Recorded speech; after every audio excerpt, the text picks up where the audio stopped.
Pan, Jokowi terdepan. Assalamualaikum warahmatullahi wabarakatuh. Salam Om Swastiastu, Namo Buddhaya, salam kebajikan, dan salam sejahtera untuk kita semua. Rakernas Projo ternyata diprank oleh seorang Budi Ari. Ketua Relawan Projo yang juga adalah seorang Menko Info. Bayangkan Rakernas yang dihadiri oleh 8 ketua umum partai politik. Ada juga Presiden Jokowi yang membuka Rakernas itu.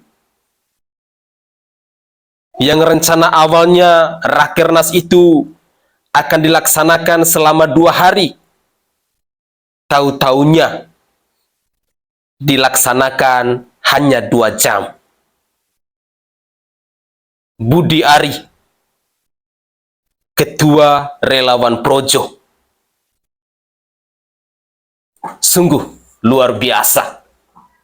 Disinilah rakyat Indonesia jadinya melek. Kenapa tiba-tiba seorang Budi Ari yang dulunya adalah Ketua Relawan Projo, tegak lurus bersama Jokowi, tiba-tiba memilih untuk mendukung Bapak Prabowo Subianto. Ada apa sebenarnya?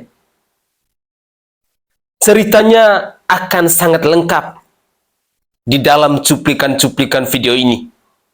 Oleh karena itu, pemirsa sekalian, saya berharap simaklah video ini sampai selesai, agar kita bisa mengetahui siapa itu Budi Ari, siapa itu Ketua Relawan Projo ini, siapa itu Menko Info yang menggantikan Johnny Gerald Plate.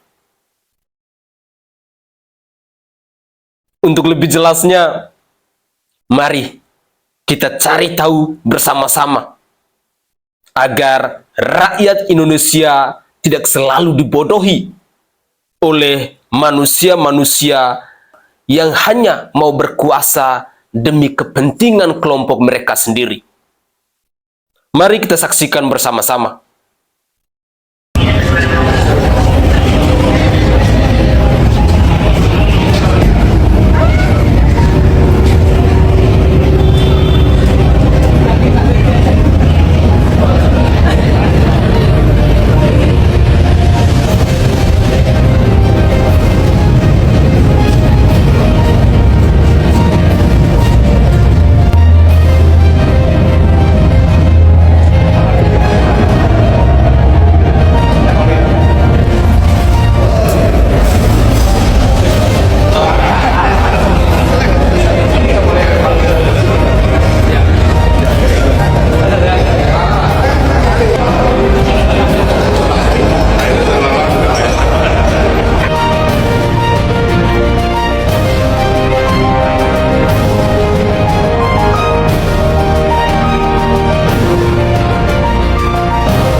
banyak orang bertanya-tanya terkait Projo, karena Rakernas Projo yang rencananya diselenggarakan 2 hari, yaitu tanggal 14 dan 15 Oktober, tapi ternyata selesai hanya dalam 2 jam.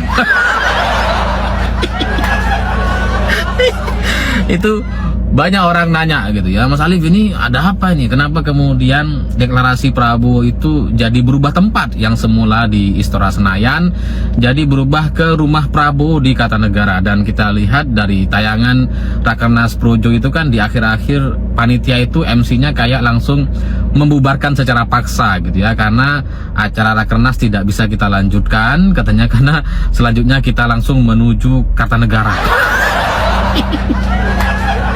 Itu banyak orang nanya gitu ya. Dan saya juga sejak semalam itu dapat telepon, dapat informasi dari informan-informan saya yang ya berada di tengah-tengah mereka, ikut terlibat dalam pertemuan-pertemuan sejak beberapa hari terakhir ini gitu. Karena sebenarnya Rakernas Projo itu sudah didesain dengan sangat-sangat rapi dan direncanakan dengan sangat-sangat matang gitu ya, dimana sebelumnya Prabowo direncanakan akan datang ke Rakernas, kemudian nanti Pak Jokowi membuka Rakernas dan Gibran juga hadir di sana dengan tujuan nanti bisa langsung dideklarasikan capres-cawapres Prabowo Gibran, atau minimal Prabowo dulu lah, karena Gibran masih nunggu putusan MK besok hari Senin gitu ya. Jadi kalau besok putusan MK memungkinkan Gibran untuk bisa maju, yang di bawah usia 40 tahun bisa jadi cawapres gitu ya, nanti Gibran bisa maju gitu. Dan sebelum itu kemarin tuh rencananya mau dideklarasikan, jadi itu sudah sangat matang dan sempurna sekali gitu ya. Wah, ketua umum partai diundang hadir gitu ya, Prabowo diundang siap hadir katanya, Pak Jokowi juga siap hadir. Ternyata Prabowo nggak hadir gitu ya, Gibran hadir tapi cuma 15 menit, dan itu menimbulkan tanda tanya, ini ada apa 15 menit? 15 menit itu kayak kita mampir ke pom bensin gitu, ngisi pipis sebentar pulang. Gibran hadir di Rakernas Projo hanya 15 menit. Dan kemudian kita jadi menanyakan, itu diundang sebagai apa gitu ya? Sebagai tamu undangan atau seperti apa gitu? Karena ketua-ketua partai itu kan hadir dan nggak pulang gitu. Mereka diam di sana sampai Pak Jokowi selesai berpidato. Tapi Gibran datang, salaman, Pak Jokowi belum datang, dia pulang duluan.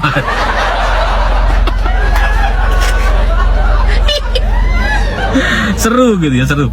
Saya sih mendengar cerita-cerita teman-teman yang ada di sana tuh, wah kocak sekali lah. Karena bayangkan gitu ya, jalur Hasim dan jalur Dasko hadir di sana di Rakernas gitu ya, tapi Prabowo nggak hadir. Dan Pak Jokowi itu kayaknya udah tahu gitu ya, Prabowo itu nggak hadir. Dan Pak Jokowi dalam pidatonya itu kan, Ketua Gerindra nggak hadir ya. Terus pidato Pak Jokowi itu adalah pidato yang sebenarnya relatif sama yang pernah disampaikan beberapa kesempatan sebelumnya gitu ya, soal krisis pangan, krisis energi, soal ya tambahan soal konflik di Palestina sana dan Israel gitu ya. Sebenarnya pidatonya itu adalah pidato materi lama gitu, ibarat kita gitu ya, ibarat saya misalkan bikin konten video yang sebelumnya tuh pernah saya bikin.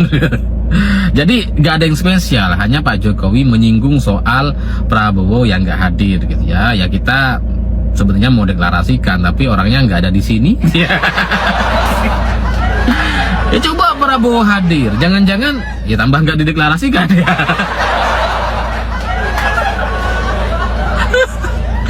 Saya tuh seneng gitu ya, karena saya pikir kemarin itu saya lagi istirahat gitu ya, lagi ya menikmati suasana kampung gitu kan. Tapi ternyata yang membuat saya lebih senang ternyata adalah cerita-cerita di Jakarta yang kocak sekali dan penuh canda tawa. Lucu banget.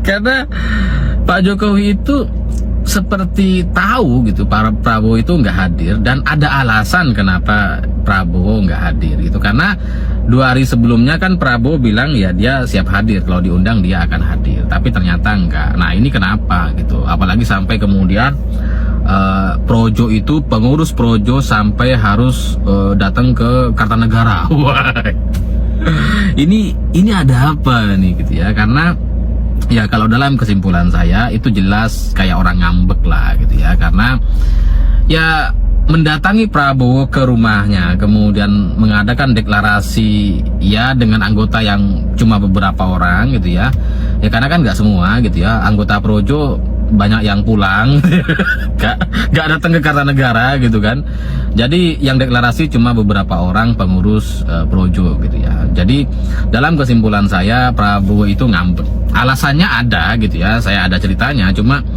ya saya mau ceritakan nggak enak gitu ya, nantilah saya ceritakan. kalau sudah memungkinkan gitu, takutnya ini nggak siap kan, orang-orang yang dengar nggak siap takutnya jantungan.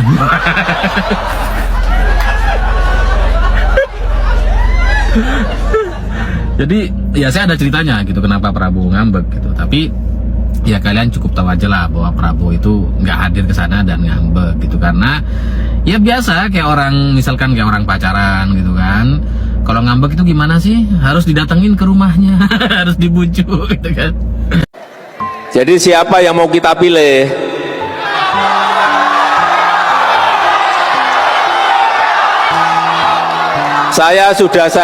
Sudah saya sampaikan, ojo grusa-grusu. Yang kedua saya sampaikan, ojo kesusu. Yang ketiga saya sampaikan, jangan tergesa-gesa. Nanti kalau sudah tiba waktunya, semuanya akan tahu.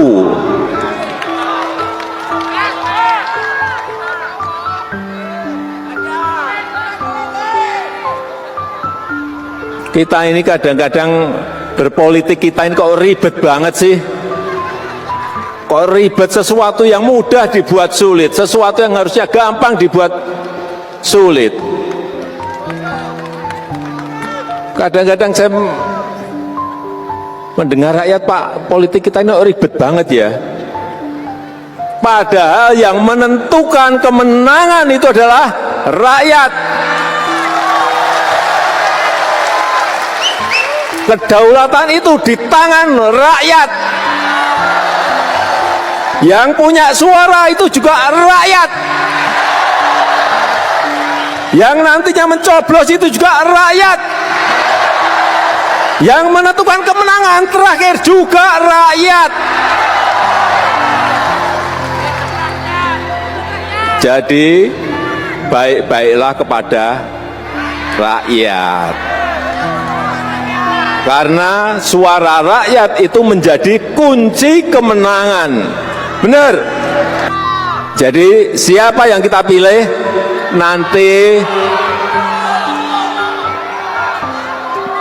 nanti sabar dulu.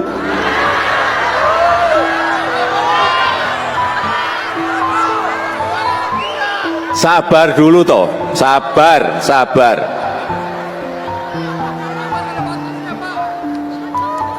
Nanti akan tiba waktunya. Saya sebetulnya tadi naik panggung sudah mikir apa yang mau saya sampaikan. Jadi masih sabar menunggu? Masih sabar menunggu enggak?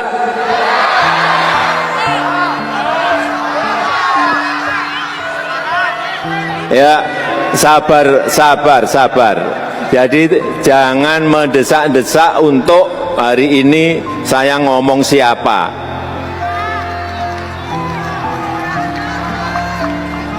Karena juga orangnya nggak ada di sini.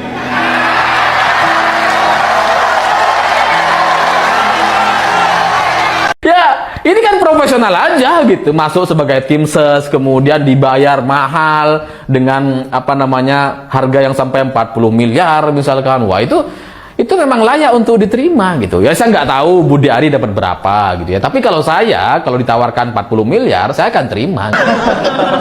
Jadi kelihatanlah wajah aslinya. Nah, cerita-cerita semacam itu bagi saya jadi mirip sekali dengan cerita relawan Projo. Ya karena selama bertahun-tahun Projo ini mencitrakan dirinya sebagai relawan yang selalu ikut dan tunduk dengan arahan Pak Jokowi. Seolah-olah Projo ini, apa yang dilakukan oleh Projo itu merepresentasikan, mewakili perasaan dan hati Pak Jokowi. Seolah-olah kayak gitu. Padahal sebenarnya enggak sama sekali. Nah, kemarin gitu ya, itu akhirnya terbukti. Karena ketika tim Prabowo, tim pemenangan Prabowo datang ke Projo gitu ya, itu disambut dengan hangat, dan kemudian relawan Projo ini atau Budi Ari mengatakan bahwa dirinya atau Projo itu terbuka dengan semua orang. Kita enggak bermusuhan. Kita bisa terima semua relawan capres. Musuh kita cuma orang pelit dan sombong. Dari pernyataan ini kan menunjukkan wajah aslinya gitu, bahwa sebenarnya selama ini dia masih bermasalah sama perutnya sendiri. Ya, karena musuh kita, musuh relawan Jokowi itu bukan orang sombong dan pelit, karena itu nggak ada pengaruhnya bagi negeri ini. Orang sombong dan pelit bagi bangsa Indonesia itu nggak terlalu masalah gitu, nggak terlalu pengaruh gitu. Musuh kita itu orang radikal, orang yang ingin merusak negeri ini, ya koruptor, ya cendana, itu musuh kita tuh. Bukan orang sombong dan pelit gitu. Ya karena kalau kita punya teman yang sombong atau orang yang pelit gitu ya, itu kan nggak ada pengaruhnya kepada kita selama kita mandiri. Kalau kita orang kaya, kalau kita orang yang berkecukupan gitu ya, kita nggak akan peduli dengan teman kita yang pelit. Karena kalau dia pelit, ya urusan dia sendiri gitu. Nggak ada urusan sama kita, nggak ada pengaruhnya bagi kualitas hidup kita. Kenapa? Karena kita mampu gitu. Tapi kalau orang yang suka minta-minta, yang suka mengajukan anggaran gitu ya, minta jabatan, ya jadi nggak bisa untuk hidup mandiri gitu. Sehingga dia harus bergabung atau merapat dengan orang-orang yang nggak pelit. Supaya apa? Supaya kehidupan dirinya itu bisa terpenuhi. Ya karena kalau dia bergabung dengan orang-orang yang pelit gitu ya, dia kan jadi nggak bisa hidup itu, karena dia masih bergantung hidupnya. Kayak Projo gitu ya, dia bermusuhan dengan orang yang pelit gitu, karena secara otomatis ketika dia bermusuhan dengan orang yang pelit itu kan artinya dia ingin mendekat atau merapat atau membela orang-orang yang nggak pelit. Dalam bahasa lain, ya orang-orang yang bayar lah. Ya karena kalau nggak pelit itu kan artinya loyal gitu ya, membayar gitu. Jadi ya mungkin relawan Prabowo kemarin ketika datang ke relawan Projo itu mungkin ya udah bayar. Nggak pelit dia, makanya diterima. Saya jujur pernah juga merasa ragu, apakah memang Jokowi sudah melupakan ibunya Megawati dengan memilih Prabowo? Saya titip pertanyaan itu kepada seorang teman yang secara rutin bertemu dengan presiden. Dan jawabannya apa? Sungguh melegakan. Percayalah, saya tidak akan pernah berkhianat pada ibu saya. Langsung seperti disiram air es kepala saya ketika mendengar jawaban itu. Lalu kenapa Jokowi sekarang ini seperti dekat sekali dengan Prabowo? Pertama, itu klaim mereka saja menjual nama Jokowi untuk kepentingan mereka pribadi. Kedua, Jokowi pasti punya tujuan mengendorse Prabowo dengan ingin menjadikan pilpres ini hanya 2 paslon saja supaya cukup 1 putaran dan negara tidak harus keluarkan uang triliunan rupiah untuk pemilu 2 putaran. Semoga semua yang baik akan terjadi. Assalamualaikum warahmatullahi wabarakatuh. Salam Om Swastiastu. Namo Buddhaya, salam kebajikan dan salam sejahtera untuk kita semua. Penjelasan-penjelasan tadi saya rasa cukup jelas. Pemirsa pasti cukup memahaminya. Di mana di sini kita semua diberitahu sosok Budi Ari, Menkominfo, Ketua Relawan Projo. Dan juga dari cuplikan video ini, keburukan atau kemunafikan dari seorang Budi Ari ini akhirnya publik pun menjadi tahu. Lalu poin yang kedua, ketika kita menyimak pidato dari Bapak Presiden Insinyur Haji Joko Widodo tadi, cukup jelas. Seorang Presiden Joko Widodo adalah pribadi yang sangat dekat dengan rakyat. Dan ketika beliau mengatakan bahwa kedaulatan tertinggi itu ada di tangan rakyat, suara juga adalah suara rakyat, itu saya rasa mau menunjukkan kepada kita semua untuk bisa melihat calon-calon presiden saat ini yang humble dengan rakyat, yang dekat dengan rakyat, yang mampu untuk mencium keringat rakyat itu siapa. Beda ya, kewibawaan dari seseorang yang memang sudah menjadi karakter pribadinya, terbiasa dengan rakyat.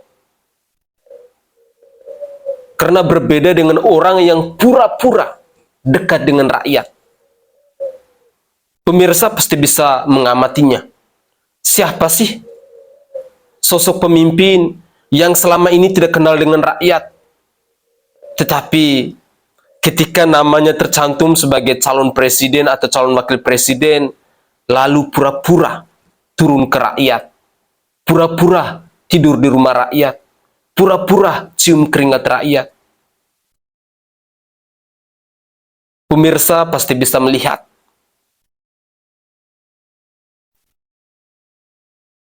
Saudaraku sebangsa dan setanah air, penjelasan dari Alifur Rahman tentang Prabowo Subianto dan juga Budi Ari ini, semoga kita bisa menjadi paham ya. Saya sebenarnya tidak tahu siapa sih Budi Ari ini.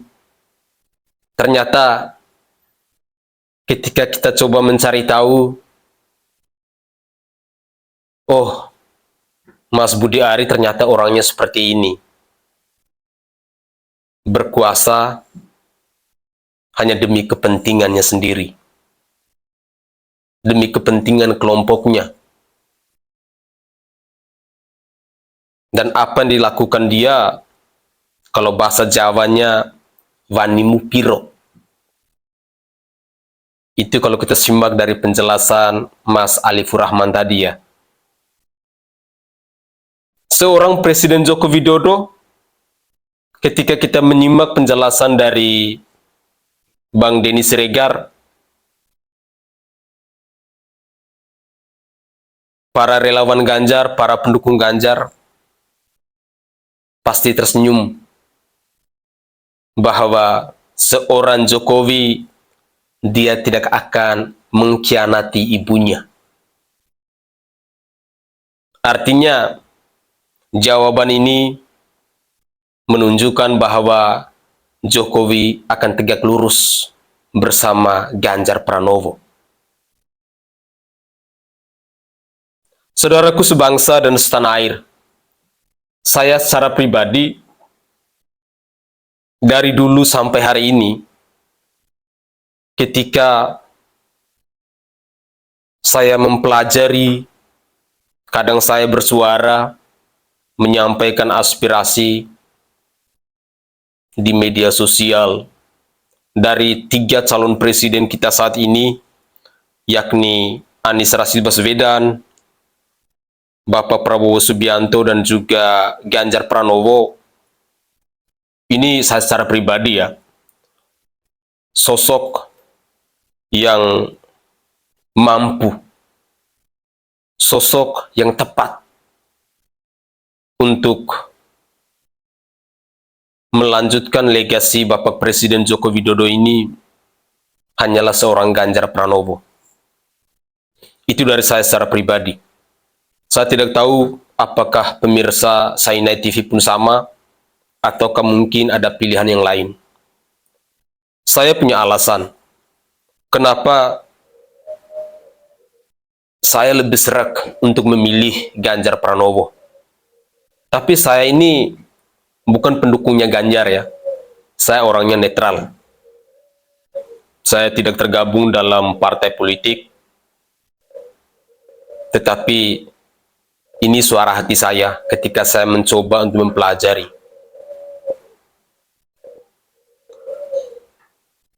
hal-hal yang saya suka dari Ganjar Pranowo, yang pertama orangnya enak.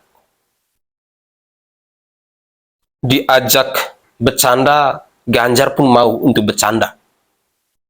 Diajak untuk serius, Ganjar pun mau untuk serius. Artinya seorang Ganjar Pranowo itu dia sangat mengenal situasional dimanapun dia berada. Entah itu dengan anak kecil, dengan orang tua, dengan anak muda, dia mampu untuk menyesuaikan diri. Lalu poin yang kedua yang saya suka dari Ganjar, orangnya mudah untuk bergaul, mudah untuk akrab dengan orang lain.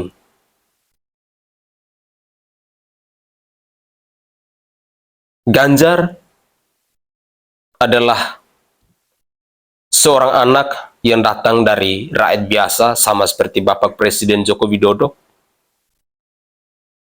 Bahasanya Adiana Pitupulu kalau kita mengikuti bahwa dia bukan datang dari keluarga bangsawan, dia bukan anak jenderal. Itulah Ganjar Pranowo.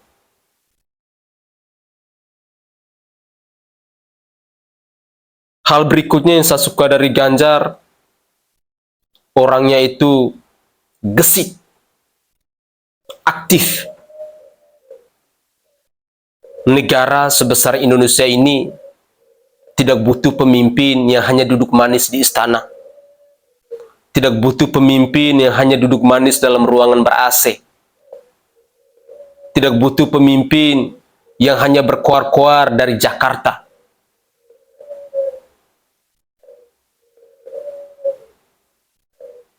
Tetapi melihat semangat yang dilakukan oleh Ganjar Pranowo ini, saya sangat yakin bahwa sosok beliau ini sangat cepat, sangat aktif untuk menanggapi sebuah persoalan atau suatu masalah.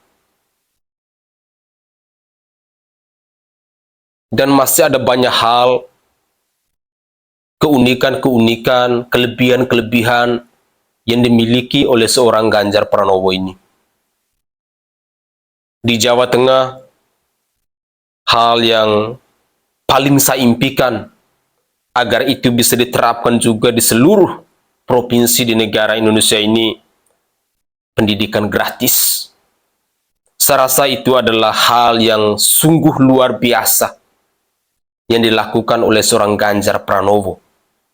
Dan dia telah menolong kaum janda, fakir miskin, anak terlantar. Inilah hal yang dilakukan oleh Ganjar Pranowo. Saya berharap ketika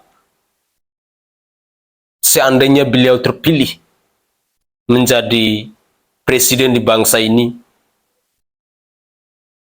program yang ada di Jawa Tengah khususnya pendidikan gratis itu bisa diterapkan juga di seluruh provinsi di negara Kesatuan Republik Indonesia ini. Minimal satu provinsi 2 sekolah tidak apa-apalah, tapi setidaknya itu sudah bisa membantu para petani, orang-orang yang tidak mampu untuk membiayai anaknya untuk sekolah.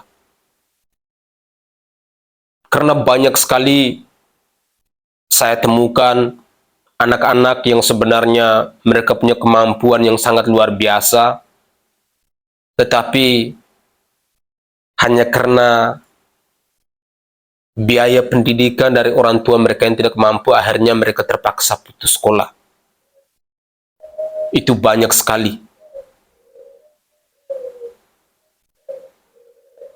Mari kita berdoa bersama-sama. Semoga Ganjar Pranowo bisa dipercayakan oleh Tuhan untuk memimpin bangsa ini di periode 2024 sampai 2029. Mungkin itu saja tanggapan singkat dari saya. Saya mohon maaf dari lubuk hati yang paling dalam.